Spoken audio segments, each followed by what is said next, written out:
Welcome everyone to episode 4 of EdTech Currents, where we're curating and circulating the best in educational technology. My name is Troy Hicks, and I will introduce tonight's guests here in just a moment. You can find out more information about the show and the guests and links and all those types of things at edtechcurrents.wordpress.com. You can follow our Twitter at edtechcurrents, and if you would like to participate tonight with hashtag conversation, it's also hashtag EdTechCurrents. Again, I'm Troy Hicks. I'm a professor of English and Education at Central Michigan University, director of our Masters of Arts in Educational Technology. And tonight we have two of our doctoral students in our doctorate in Educational Technology program. And they are both Michigan educators. So it's nice to have colleagues from the state of Michigan, but also from our educational technology program. I'll let them introduce themselves more formally in just a moment, but it's Natalie Makulski and Heather Kellstrom. So they will be talking tonight a little bit about gamification.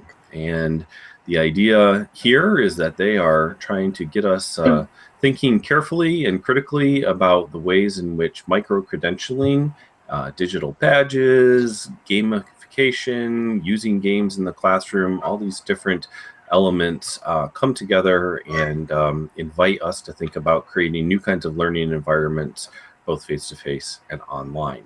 So welcome to the two of you. How are you both doing tonight? Good. Great. Thanks for the warm welcome, Troy.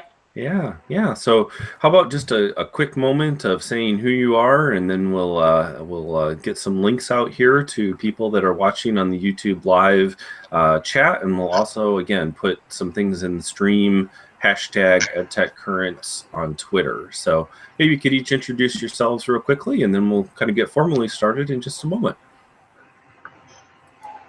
I'm Heather Kellstrom. I am a next-gen strategist for Saline Area Schools. It's a funny job title.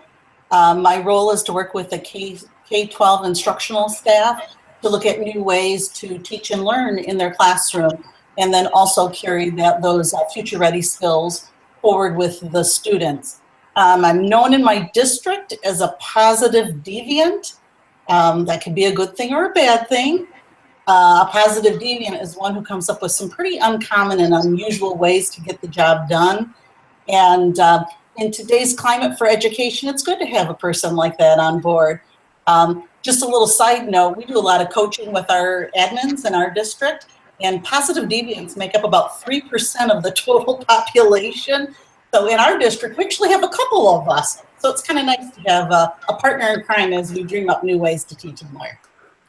Positive deviant. I like that a lot. That's good. All right, and your partner in positive deviance this evening is Natalie. Would you like to introduce yourself real quick? Sure. Hi, I'm Natalie Makulski. I'm a third grade teacher at Plattsburgh Elementary School. This is my 4th year teaching, and I absolutely love it. I love using gamification in my classroom with my students, and the best thing this year is I have a new puppy named Alligator, and I'm so excited because she's the best thing in the world. So that's all about me. Fantastic. For a moment there, I didn't quite hear the word puppy. So the puppy's name is Alligator, not that you actually have an alligator. Well, she kind of acts like that, so I guess Alligator fits her well. Great. Fun. Okay, well, if you are watching live on our YouTube stream page, I just put links to Heather and Natalie's Twitter accounts. It is H Kellstrom, Kellstrom, and Natalie is NatMac1118, so NATMAK 1118. I'll keep an eye on the Twitter stream and the EdTech Currents hashtag, but also feel free to post there on the YouTube live chat. And with that, I think I am going to turn it over to the two of you. Do you want me to post your resource document as a whole, or just as we go? Would it make more sense to put things in as you talk about them? Yeah, I think let's just put things in as we talk about them. We'd really like to start with what our webinar plan is going to include today. So okay. Would you like me to screen share, or will you do that? Or Yep, I think I will go ahead and turn off my camera and mic and let the two of you take over, and I'll monitor the chat. And if anything kind of goes awry, I'm right here, but I'll join back in the conversation at the end. So it's all you. Take it away. Sounds good. I'll screen share, Natalie. Sounds good. Okay, so here we go. What you see, let me get it in a little presentation mode. What you see tonight is our webinar plan. We're going to give you a 2-for-1, which is kind of special. We're going to talk a little gamification and a little micro-credentialing. And, you know, we'll describe how we got to this point. We are going to spend a minute, though, talking about some gaming definitions. We want to talk about the difference between gamification and game-based learning so that we're all on the same page. We're going to show you what micro-credentialing can look like if it gets submitted to a national organization versus how you would import it into your own learning management system. We'll take you on a few gamification activities and then a debrief and a Q&A. So this webinar came about for Dr. Hicks' class. It's called a ProGrow project, and our job was to create a professional writing for growth change essay, and we opted to do the PD plan portion of it. So we researched, Natalie and I got together, we worked together last term a little bit on gamification and game-based learning, and we decided we really wanted to continue it. Natalie does gamification all of the time, and I work with teachers in our district to do it. So, you know, it's a topic that cycled around a few times, and they're popular conversations in our district. So we thought this is like a win if we get to do it. So as we started examining the topics of it, we realized this PD plan that we were creating, you know, we could do a stand and deliver. We could actually create a series of activities and stand and deliver it traditionally. But, you know, as we started thinking deeper, you know, what's missing in PD these days is that the job embedded piece. And it got us researching a little more places that we could find an agnostic way, a variety of ways that teachers could proceed through PD at a pace that was good for them, that was coherent and job embedded. And so we ventured into this concept of micro-credentialing our PD on gamification. And so our goal was, you know, to attain deeper and actionable classroom teacher PD. So that's where we're going to take you today. Natalie, did you want to add anything to that, or did that make sense? Oh, that made sense. You're good. Okay. Do you want to talk a little bit about this slide with everybody? Sure. So the research that we have been noticing for gamification is the one major quote to draw your attention to was that studies found that 40% of our children ages 4 to 13 play digital games daily. And the reason that this quote is so important to educators is these are the age range of our students where we're teaching them those basic skills to build on to when they go into high school and beyond whatever path they choose to take. We see their ages from 4, so those are about our kindergartners, preschooler students, and then 13 are our middle school students that we have as well, maybe beginning high school. And this is what they know. They play digital games on a daily basis, and we need to start forming our lessons and our approach around what our students know so that way they can connect to the content and to our curriculum. Some other quotes that I found that were pretty interesting is the one to draw your attention down here. It says, in essence, the student is hooked by the idea of gaming. They're pulled forward to learn or to win and to the end up joining the experience and becoming engaged with the idea. And that's what we want our students to do. We want them to be becoming engaged with the idea of learning. We want them to be drawn into our curriculum, our lessons for the day or maybe for the year. We want them to be engaged with it just much as we can tell when they're engaged playing a video game. We want them to have that same connection, same feeling that they have for that also towards our curriculum. And also the quote down here is when we talk about the elements that we use that we can apply to motivate and engage our students, which we'll be talking about those a little bit further on down the slides. So the difference between gamification and game-based learning is gamification is where we take elements from video games or gameplay and we apply them to our classroom to motivate and to engage our students in the curriculum. Some of the things that we look at when we motivate our students and engage them in the curriculum is we want our students to have that autonomy where they feel that they are in control of their learning. And in the Horizon report recently, they were talking about how our students are now going to become in the driver's seat of their own learning. And gamification is a great tool to help support this idea of letting students control what they want to do. So this is when students get to choose what medium and mode they use. Also for gamification, it's not just handing the students an iPad and saying play Pokemon Go.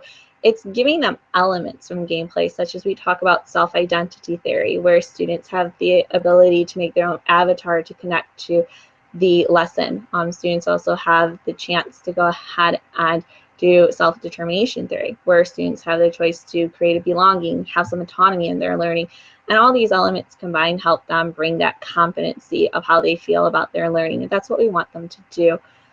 Whereas game-based learning, uses games to meet a specific learning goal and outcome. So I was listening to the EdTech guys earlier, and they were talking similar about how maybe in an economics class you could bring in Monopoly and use that to tell students and teach them how an economy works through using money and using gameplay. So those are the two major differences that we have. And as Heather and I both discussed learning through this, at a point, in our opinions, gamification and game-based learning are so close that probably at some point they are going to merge together. Right now, we currently have them different, but at some point, probably soon, they'll probably wind up merging together because they both have great elements and outcomes that are just going to benefit our students. And Heather, if you have anything to build upon what I just said, go ahead. Yeah, the thing I would say is, in the end, I think sometimes when you get deep in research and everything, everybody wants to pigeonhole specific components, and they both can lead to the same thing, which is content mastery and really skills mastery for kids. And if that's what we want, I think, it's good to take pieces from both of them. But tonight we will focus on the gamification. Those were great definitions and explanations, Natalie. Thank you. So we're going to move on to bring in, we now have an understanding of, what gamification versus what game-based learning is. We took all of our research and we created a PD plan around this concept of micro-credentialing. And this micro-credentialing, in its simplest form, it's like earning a certification on a specific topic. Some people call it badging, a badge of expertise.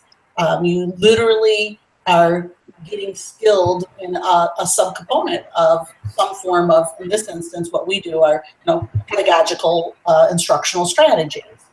The micro-credential course that we built, and the reason why we like it, is because you can put learning in bite-sized pieces. In school districts, we are working so hard to personalize and differentiate instruction for our students that, we've not done a very good job going back to do the same thing for our teachers. Our teachers, we need them to build a better proficiency, and not only in technology, but how you blend the technology and the educational components together. We need competency-based learning for them as well. And we also, just like we want our kids to, we need our teachers to start taking responsibility for the learning. And so instead of saying, come to this planned PD, we were interested in putting together a just-in-time learning experience for them on a topic that's either important to a school district, a college, or one that's of interest to a learner. And so we looked at creating this micro-credential so it engaged staff both formally and informally for PD, and that it allowed for a deeper and actionable learning skills, and that we would be able to actually validate what they learned and how they implemented it in their classrooms through evidence and artifacts.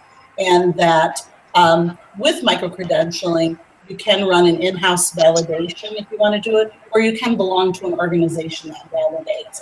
And That's a big topic that'll come forward as districts and higher educational institutions get on this bandwagon. As portability of micro-credentialing, might become a game changer in certifications down the road. So we actually have built a haiku class. I'm going to run this in the fall in our district. We run PD a variety of different ways, and one of them is called On Your Own PD. And so this is how they can participate. So I'm going to actually show you the website. If you want to, you can go to the Google Short link, or you can go to the My Haiku class and sign up for an account. And then you can actually either participate, pop in and see what it's all about. So I'm going to stop sharing. I'm going to stop with the presentation mode, and I'm going to hop over and kind of show you the insides about how this micro-credentialing class has been built. So the very first thing you want to do when you build a micro-credential class is you need to put it in a generic format. So if you're thinking outside of your district, so instead of first, you don't want to start it off in an LMS, you want to actually put your ideas to paper and all of your research and structure it out. So Natalie and I did this through Google Docs. It was real simple. We created a framework to gather all of our information. So it looks like PD right here. It's just structured a little bit different. So you can see there are key methods. There's learning targets. As you move down, there's big ideas related to the gamification. Then there's a nice practical application section. And as you go down, there are formal research and resources. So key research on motivation, engagement, gameplay, and then other pieces that support. And those are those high-level research that's been done to show this best practice. And then there are some classroom resources, ones that teachers can go hop into and see how others have thought about this and applied it to their setting. So it gets down to a more humanistic level is how I would describe it. In our micro-credentialing unit, we added a global connections piece. We've looked at about 50 other people's micro-credential courses. And one thing that we noticed missing was, in education, we always talk about being connected educators. And so we felt it was really important to put this into ours. And then the last thing that makes the micro-credential course validated is there actually are submission requirements. So if you think about the components that have just been shared versus, a stand and deliver PD or a PD that is like an institute and you're talking and then doing and talking and doing, it's the same kind of concept. We've just allowed people to add a classroom artifacts and evidence section. To go with any micro-credentialing class, you need to have an evaluation rubric. So to match our Gamify Your Classroom, there are some submission requirements, and we forklifted the key methods and the learning targets from the class, and then built in a 3-part submission section and then the criteria for it. So that's the backbone behind how you do it, and then I'll show you what it actually looks like when you pop it into a management system. So this management system is called Power School Learning. It used to be known as Haiku Learning. In this system, it definitely works better when you're connected with Power School or your SMS. But Power School is nice enough to leave a solo login, so you do not have to have that management system, student management system to run it. I'm sharing this with you, what it looks like from the student view, so you can get a handle of it. You'll notice the comparisons as we have just forklifted the content in those 2 Google Forms that we just shared with you and how it translates into an actual class for teachers to take. And so this is actually what's built for Saline schools for the fall. So this is new for us to offer PD this way. So you'll notice we have a welcome page, and right away it says new school year plus new PD offerings equals new you. And typically on the left-hand side, the bigger portion, we always describe whatever the tasks are for the page. And then the right-hand side is usually where we put extra materials and resources so they can understand and stay on top of it. So basically we just described what this PD is about, why we think it's important, and how you'll go about and do it. And then we put an infographic to micro-credentialing, because this is new to them, so they could get an idea about how this might work. And then you just start clicking on ours, those same topics that appeared on the Google Doc. You click on the left side, you get right down and you get into it. Here are the PD learning targets. So if you're not running a live class, you're offering a micro-credential class, one of the first things you have to ask yourself, did I choose the right class? This class in particular requires approximately, we think, 10 hours of coursework. So it's something you really want to be invested in and feel like you would have a good handle on. And so, we ask them a few questions and then we remind them what the PD targets are. We did build 2 options for games for them to verify if they would be, if this is a good fit for them. And so one of the games we did is going on a wild goose chase. And Troy, I don't know if you can tell how many people there are, if there's anybody on, if they want to play goose chase with us or not tonight. Well, we have 7 viewers right now, so if there are a few people that might want to play, please put a note in the chat area on the YouTube live streaming page, and we'll see what we can do. So does that sound okay? Yeah, we'll give them just a minute to see if anybody's interested.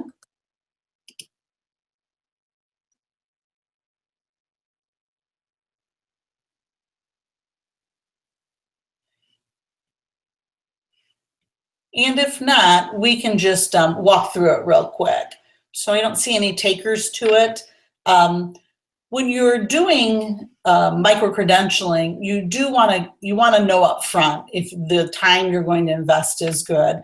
So we created activity that's a gamified activity to find that solution. We altered it a little tonight so that if people wanted to learn a little bit about gamification, they could. It's called Goose Chase is the app, and it is like going on a digital scavenger hunt, but a digital scavenger hunt with a purpose.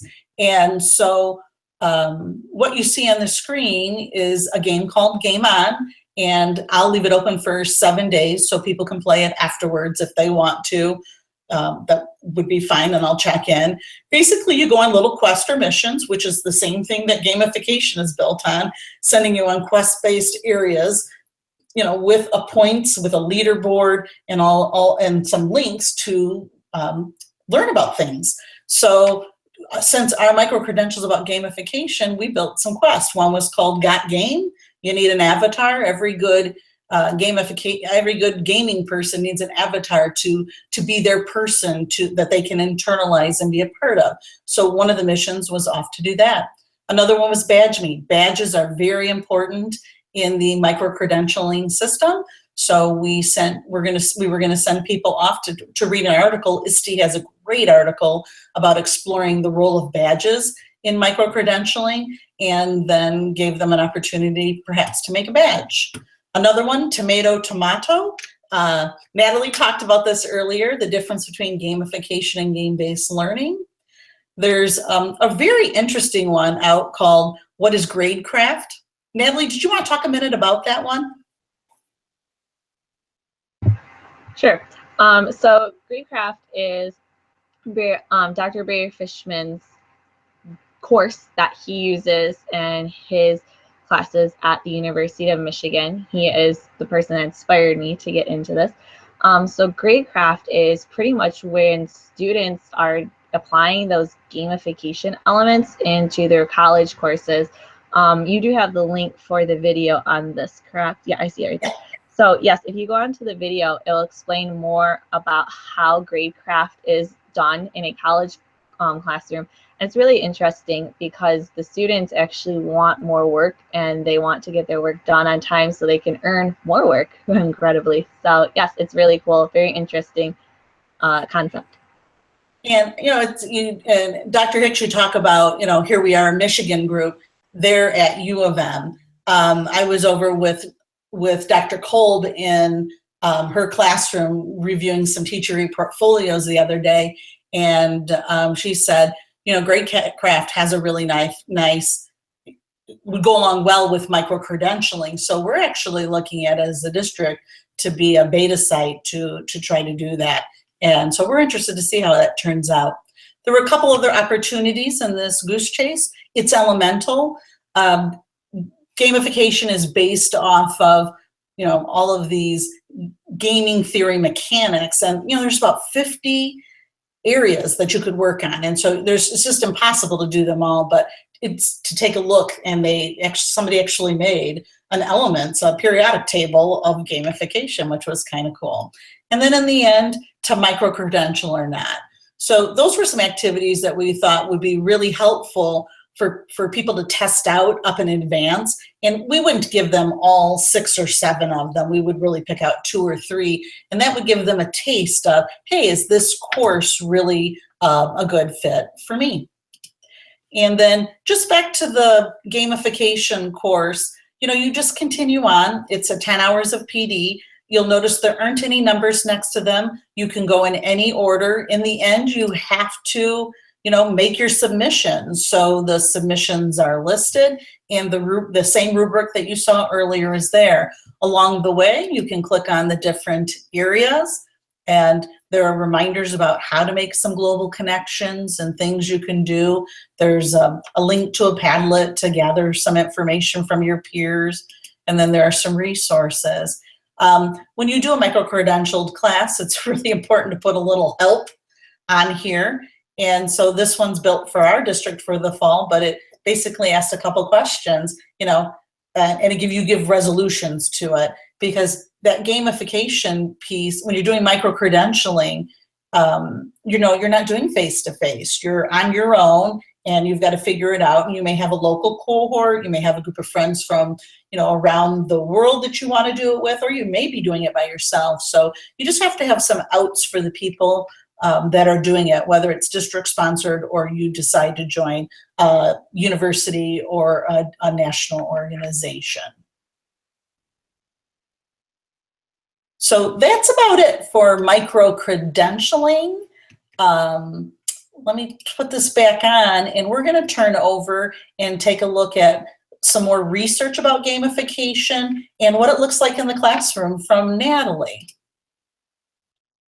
Okay. This microphone's a little silly. When I hit it to talk, it goes back to not talk. So the research says, I was looking at 2 people when we were talking about when to do this project and who we were going to do this project on. The 2 people that I thought was really interesting, and this kind of is the gaming nerd in me, was Prensky, because he is on the side of game-based learning, where most of his research talks about how game-based learning is in the classroom and his ideas based around game-based learning.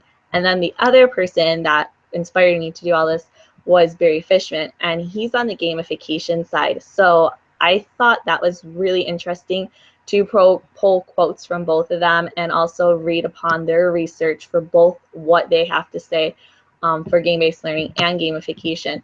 So pretty much what Prensky and Fishman are saying is, according to Prensky, we have what's known as our students are digital natives. These students are growing up in our classroom with cell phones, iPads in their hands. They have the technology. Where some of us, when we went to school, the digital natives, immigrants, we did not grow up with these things in our hands. We mostly thought that information was from the teacher, and when the classroom was done, so was the learning. Now our students have the ability to go onto YouTube and watch how to play guitar, or if they want, they can even watch this and learn about gamification. So we have a different culture in our classroom, and Prensky and Fishman are saying that we are still teaching our students the digital immigrant way, and therefore our students are not engaged with the learning. And as Fishman said, I think this was a really cool quote. He says that school's a game, and he's right. If you think about the classroom, it is a game. I tell my students every day that they're their own player. They're like Mario or Yoshi or Donkey Kong. They're their own player, and their choices that they make for the day are like their choices that they make in the game. Do they jump over the puddle or do they go and save the princess? And every day they have a mission, and their mission is the assignments that we give them. And what we do in education is we're not making it a good game for them. It's actually kind of a terrible game for them. And as Fishman says, it's his job right now and our job, I think, as educators, to figure out why is education such a terrible game and what can we do to make it better. And as Prensky was saying, he was talking about in his book looking at conferences. He was looking at an E3 conference and then the other conference where it was just stand and lecture. And he said at the E3 conference, the people were so engaged. They were wearing costumes, they were talking, there was lights, there were disco balls. And then the next day in the same exact conference room was another conference, and there were people chugging the coffee because they were so bored. But the night before at the E3 conference, they were dancing, they were so motivated, happy, smiles from ear to ear. And this is the kind of culture and environment that we want to bring to our students. We want to give them that evolution of using technology of what they know, games, into their daily curriculum, because as educators, we know that our curriculum is very demanding and we need to give our students the tools and the support that they need, which could be through gamification, to help them conquer this demanding curriculum that they have set forth every year for them. So here are some quotes, and that were just based off of what I said, different articles that they were talking about, looking at conferences and looking into our current classrooms and how we can improve them for our students. If you can hit the next slide for me, Heather, please. Yeah, I love that Fishman quote when you put that on there, because sometimes you'll hear people say, "Oh, I don't like gamification because it's just points on a leaderboard or something," and it always makes me laugh a little bit because it's like just what he says. Well, what do you think school is already? What does it take to get an A? You know, how much homework do I have to do before I don't? How much homework do I have to do in order not to get in trouble? You know, so it's just funny. It really is a game already. It's a poorly played game. So I think that's really cool that you put that in there, Natalie. Thank you. Yes, I think it touches on what students think about. We focus so much on the end result that we kind of skip over the process of learning. Yeah. And when Fishman gives our students that ability in his grade craft to determine how much work they have to do in order to get the grade they want, it kind of eliminates that focus, that kind of like course blinder focus on the final result, and it gives them more time to enjoy the process of learning. So the background of gamification is it's personalizing learning for the learners. We're making it for them. Not everybody learns the same. We know that. Just like not everybody wears the same shoe, not everybody learns the exact same way. And giving our students backgrounds and different mediums to express how they want to learn gives them the opportunity to be successful. Over here on our picture, I have the 10 principles that Fishman uses for his grade craft.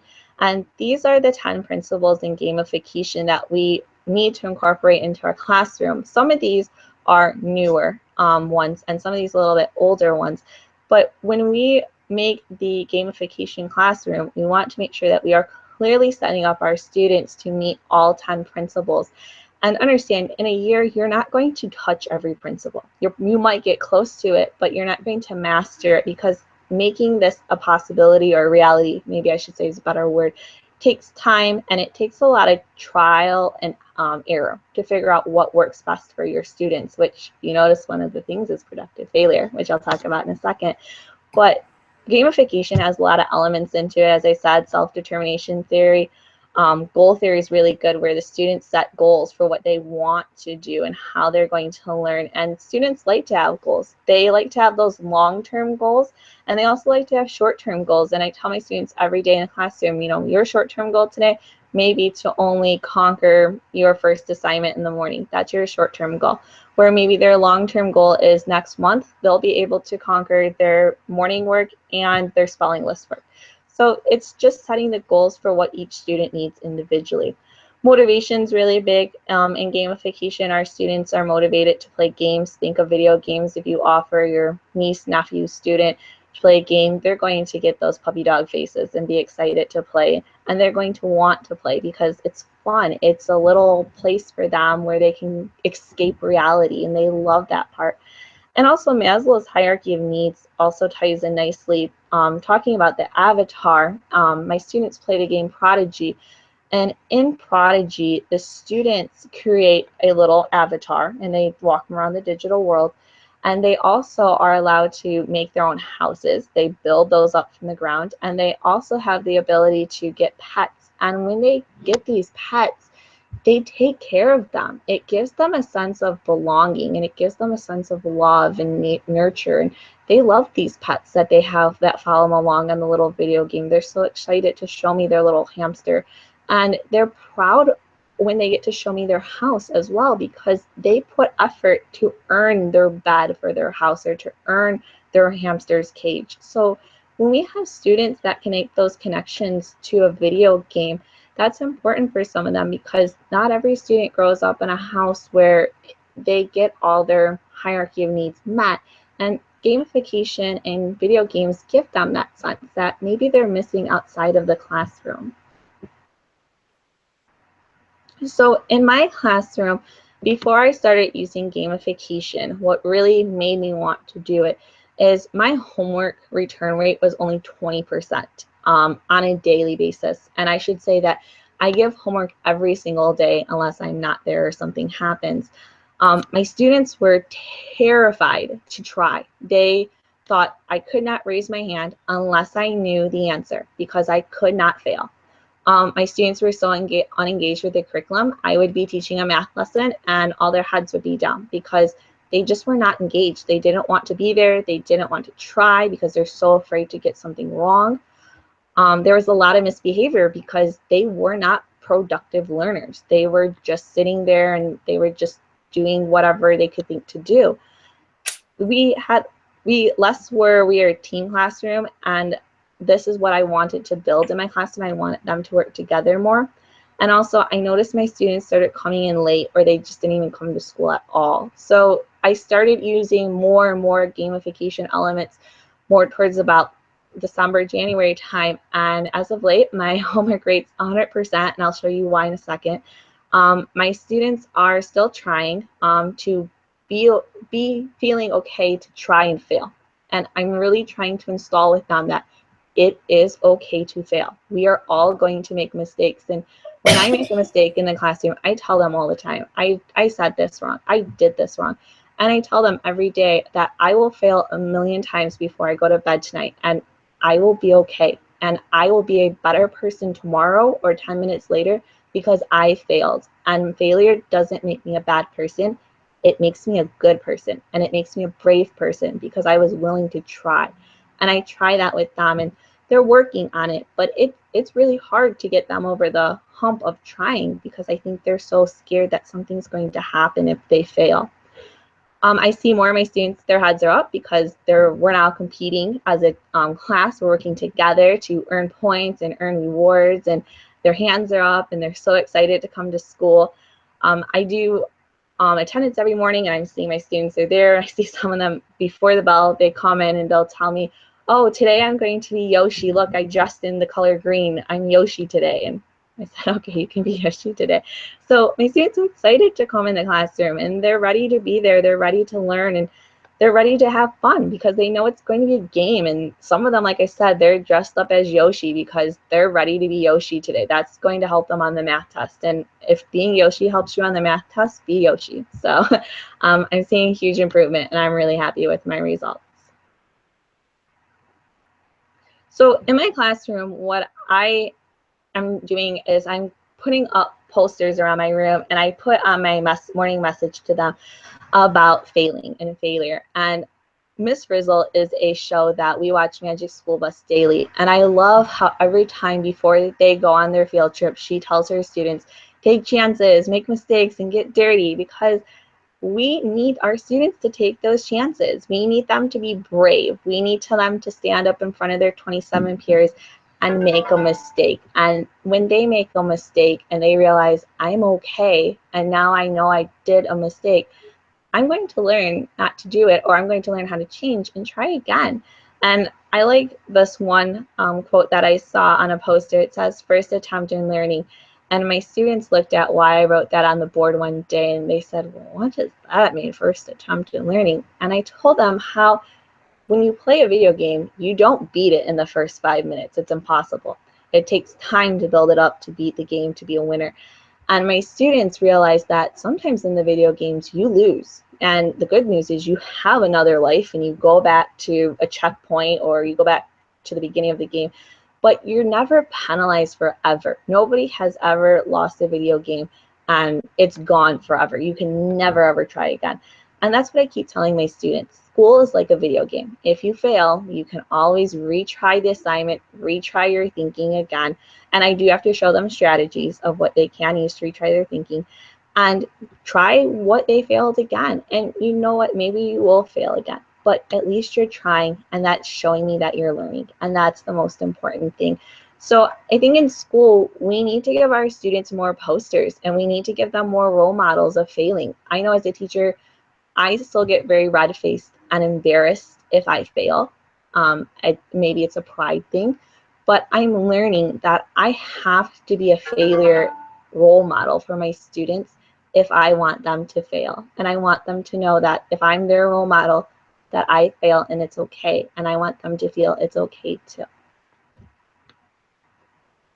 So this is my classroom. This is why I have 100% homework turn in. So I went to a conference and they were talking about how we tell students that we're a classroom, we're a community, but yet we're going to turn them against each other. When, you know, boy X gets 100% spelling test, he gets the star, whereas boy Y, he does not.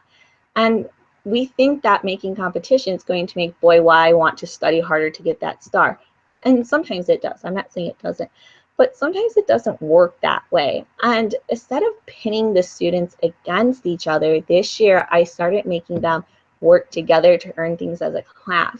So when my students first came into the classroom, I had them all design avatars, and these are their different avatars, and I put their name on it. And every time they turn in their homework, I make a huge deal out of it. And I don't call homework anymore. I tell them, your mission tonight is you need to do 10 problems. Just turning that word from homework to mission, my students think, ah, mission, I have to do it tonight. I'm going to complete it. And then they'll bring it back and then I'll make a design on the board and I'll give them 5,000 points. And then I will make this poster, and in the morning or whenever I check the work, I'll put their poster up and they can all see, hey, there's my name. It was me that helped my class earn this poster. And this makes them feel a sense of belonging. It was them that helped my students bring in their work. If they didn't bring it in, they wouldn't have the poster. So they're so excited. Next year, I want to print them out and put them on my classroom door so everybody can see my classroom and see how well they're doing in turning assignments and getting their points. They actually get nothing for points. They currently have over 1,000 points and they haven't earned anything, but they're not asking about points. They're too busy trying to be a team. They don't care about the points. They care about, I'm part of this. I'm the homework helper. I'm doing this for my class. They need me. So that's what I wanted to build. Since adding gaming elements into my classroom, all my students' NWEA scores have increased by 5 points. And as I said, homework rate is now 100%. And I give homework daily. So this is a great motivation. I mean, who would not like to come into my hand-drawn snowflakes of pink and purpley colors? I think that would make me come to school just to see that beautiful artwork I do. I like that you talked about the points piece, because that does seem to be another big hang up with educators. Remember that conference that we presented at Oakland University? Yeah. That somebody mentioned that, like, oh, I can't do gamification because I don't believe in points. And you know, you just mentioned it. I mean, that's the teacher discretion. There is no one way to, you know, start gamifying your classroom. And so all those options are up for the teachers and the students to decide, you know, what they want to do with them. So I thought that was a good point to make. So for my class Dojo, speaking of what Heather was talking about at the conference, somebody asked me, how do I use the class Dojo? And I love Class Dojo as a learning management system, but one day I was thinking of basketball and how you can look up at the scoreboard and see the points, and I thought, oh, that's a cool element to add into gamification. So I use my Class Dojo for points for my students to earn together. So today my students were working to earn together to choose as a class where they could sit instead of for math, because I realized math they weren't engaged yesterday. So I said, well, answer these 6 questions. If we get 50% on all these questions as a whole class, then you can choose where you can sit for the day. And my students were working together, doing the paper, and I make them use clickers. And I had students checking each other's clickers. Do you have D? Did you want to pick D? Are you sure it was D? So they were doing that to make sure they could get the right points. And they weren't saying, hey, the answer is B, everybody. It was, can I help you make sure your little clicker code's the right way? And I use my Class Dojo the same way. So I don't use their points for, I think like some of the negatives are like no planner, talking out of turn. I don't use those. I use mostly, if I do use the negative points, it is just to let parents know if they're missing something. But I mostly use the positive points for if they answer a question correctly. If we're doing a math question, I might say, Dojo point, what's 2 times 2? And then everybody's hand goes up, and then whoever gets it, they will get the extra point. And then when the class gets a whole 100 points, they earn, maybe they get to pick their chair, or maybe they get to pick the snack video, whatever we're doing. So I use it as like a team leaderboard, and I want them to see how well they're doing. And I realized that if I give individual points, that they could still say, oh, you know, boy X has 10 points, he's the best. But I pick them at random. I don't just always choose who I want. I let the Dojo pick. So sometimes they understand that, and I really haven't had any parents or students, you know, tell me that, hey, this is an issue. So I like it because the students get to see where their little avatar is moving. If I had something where I can move the avatar, it doesn't move, but they like to see how the class is doing as a whole, and they like to go ahead and earn points and earn rewards, such as sitting wherever they want for the day. Cool. So we're at the point where we're in the home stretch, the session wrap up. Did we have any questions about, I'm going to go down to not the presentation mode. Have we received, because I can't see it, have we received any questions, comments, or things that need to be addressed from a housekeeping perspective? Nothing in the chat on the YouTube page. You did get a shout out from Barry Fishman, so that's a cool thing. But nope, no questions right now. Again, if anybody does have a question, please feel free to go ahead and post that on the chat on the YouTube live stream, or you can send it on Twitter, excuse me, hashtag EdTechCurrents. And you could also send it at EdTech CMISH or at EdTech Currents, and we'll get it that way too. So yeah, of course, I have a few questions. I'll let you two kind of take it to the home stretch here, and then we'll see if questions pop up and come back there. So go ahead and kind of walk us through your final steps, and we'll have a few minutes for questions too. Okay. You know, just listening to our chat today, Natalie, I was thinking about, you know, just how similar gamification and micro-credentialing really are. You know, when you think about it, they're both personalized learning, they're learner-directed, they're interest-based at times. They're both incubated in the classroom, and I really like that concept of incubation because it takes a long time to do both of them and do them well.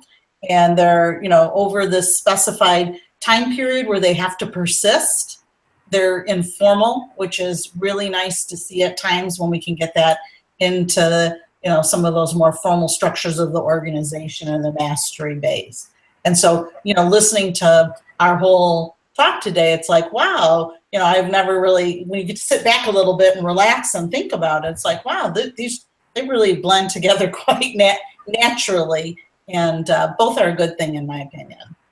I agree. I heard something this morning too, I can't remember, but somebody was talking about how easy it is to combine both of them. They both complement each other so well.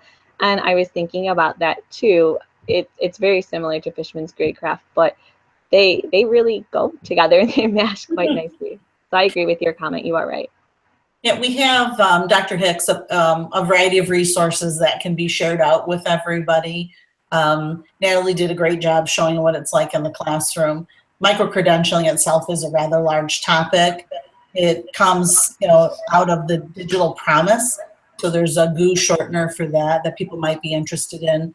The Friday Institute out of North Carolina State University, they've done a little research project out of it. So there's a link to that little report. And then there are actual courses that people can take through an organization called Bloomberg Courses. And so there's a link to that. And then lastly, there is a link back to the Gamify Your Classroom Power School Learning course. And I'll leave that open all summer long for people. They're willing to go ahead and they can, beg, borrow, steal, do whatever. To see kind of how we're structuring it. In Saline schools, we do plan on running some micro-credentialing courses this fall. And so I thought, it's good to start now. This afternoon, I was with a writers group, and we were looking at micro-credentialing, some institute work over this summer, and then as well some classroom work in the fall. So it's fun to take what we learn in our classroom, what we learn in our PhD program, and put it into action back in our districts. Absolutely. Yeah, it's great to know that you're able to take up many of these ideas and start using them so quickly, and to even then think what are the research questions that are compelling the two of you? Like what do you want to discover about how this whole gamification and micro-credentialing is working for you individually, but also for other groups of teachers in your districts or in your building, or more regionally, nationally, internationally? Like what are the questions that are compelling you right now? And we have one, looks like a colleague of ours, Tiffany Hightower, has asked, do you market the micro-credentialing course to the World Wide Web for various people to use them? So maybe you could answer her question, but then also, what are the larger kind of things that are driving you? Sure. Tiffany asked a great question. So the reason why we showed you both aspects of the micro-credentialing piece, the original Google documents that were the course and then the rubric criteria for acceptance of it, those are built in the same framework that somebody like this Bloomberg would do. Our goal was to run some micro-credentialed courses in our schools in the fall, learn from our mistakes, what worked well, what didn't work well. And Natalie and I have talked about, wouldn't it be fun to post those up to a national organization and get some accreditation back and be a part of the transformation progress. So locally first, but yeah, we would love to take it to scale. It would be fun.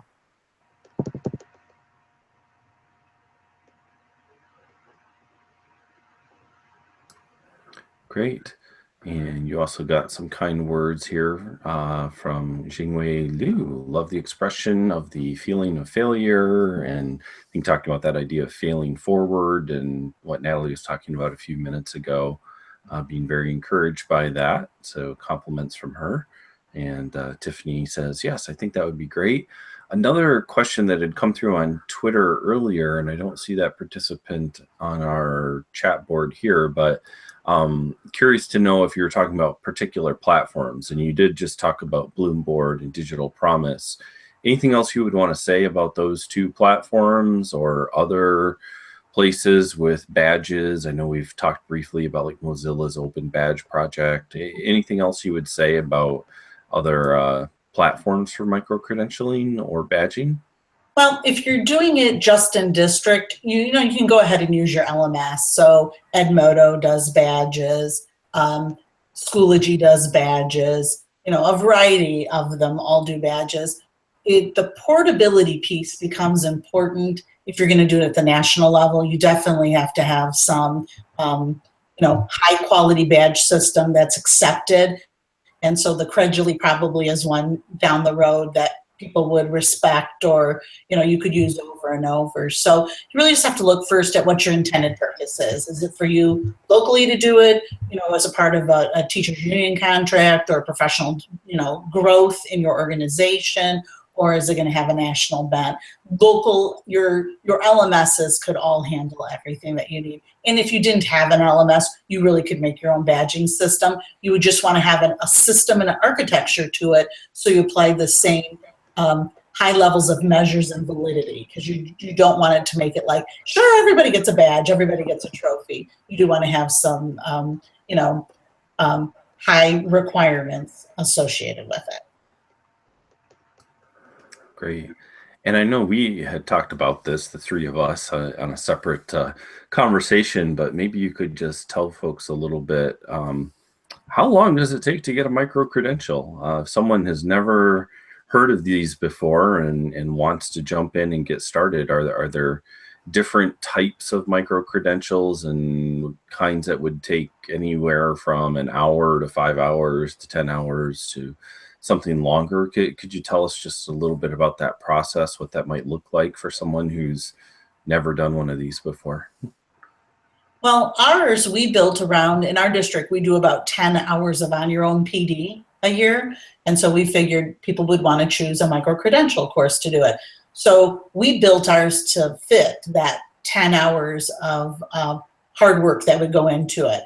But it's not just sitting and reading. It would be, doing a little research, crafting a little strategy, then going to the classroom, trying it out, then saying, with the students, what worked, what didn't work, what did we like, did we get our end result, doing another iteration and going back. We looked at about 10 hours. Again, depending on what organization you work with, they'll kind of set that standard. So when you look at our course, just know we expect that it'll take somebody about 10 hours to get through it.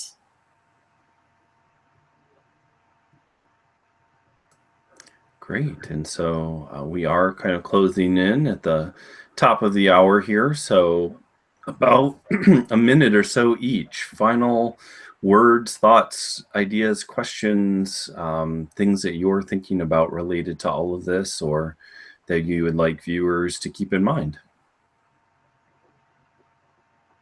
Do you want me to go first? Sure. Okay. So I guess on a more serious note, the thing that I probably should have said and I didn't is, although I'm starting gamification in my classroom, I should stress that I'm starting it. I'm not done. This is a lifelong process for me to incorporate gamification into my classroom, and I think I should really have stressed that point. I did think I said that, some of the elements take a little bit longer, you're not going to master them, but it really is a process, and it really is trial and error, and it's just a matter of that you have to know your students and you have to know yourself and your ability, and it is a huge different approach, and be ready to take on the work, because it's a lot of work. But let me tell you, in all honesty, as the teacher that's doing it, it really is like a game for me. It's a lot of fun. I enjoy it. It's the best thing I probably do during my days, planning how my kids are going to play a game tomorrow on my lesson, and then seeing them come in dressed up like Donkey Kong or Yoshi definitely makes those 10 extra hours of planning worth it. And Barry Fishman said my name on a Twitter, so my life is complete today. As like a lifelong goal for me. Social scholarship at work for you. Definitely. I think, times are a little bit different in education, and we have to reach a little deeper to engage and interact with our student population. And they're looking for maybe something perhaps a little bit different than we're currently offering. And so to have some sound instructional tools in your back pocket available for use and planned over a period of time really sets the stage for a different type of informal kind of learning. And so this project to me was very fun, because it really gets you to start to open your eyes and think about other possibilities. You do, like Natalie said, you have to put some of your fears and uncomfortableness aside, but the results you get from the students, you've got them. You get them engaged and they're with you. And I mean, that's every educator's dream, to be side by side doing some really cool and inventive things. The world is moving to creative problem solving, and so we've got to give them opportunities to do it. And so we really feel like gamification and some other very non-traditional instructional approaches provide those opportunities. Great. Well, thank you both very much, Heather and Natalie. And since we are coming close to the top of the hour here, I will just quickly put up a little bit of information again. This has been the EdTech Currents webinar for April of 2017. We're very glad that everyone could join in live, and if you're joining in later, that is quite all right as well. You can find information about our shows and links to the speakers and some of their work at edtechcurrents.wordpress.com. Also on Twitter, we are at edtechcurrents, and we use the hashtag edtechcurrents. So it is a group that is affiliated with the faculty and students in CNMU's master's and doctoral program in educational technology. Of course, opinions are our own and not those of the university. I have to put that little disclaimer in at the very end. But again, thank you very much to the two of you for being here tonight. I appreciate it. And thanks to everyone who has been online. And we will talk to you again soon. Thanks so much. Thanks for having us. Thanks.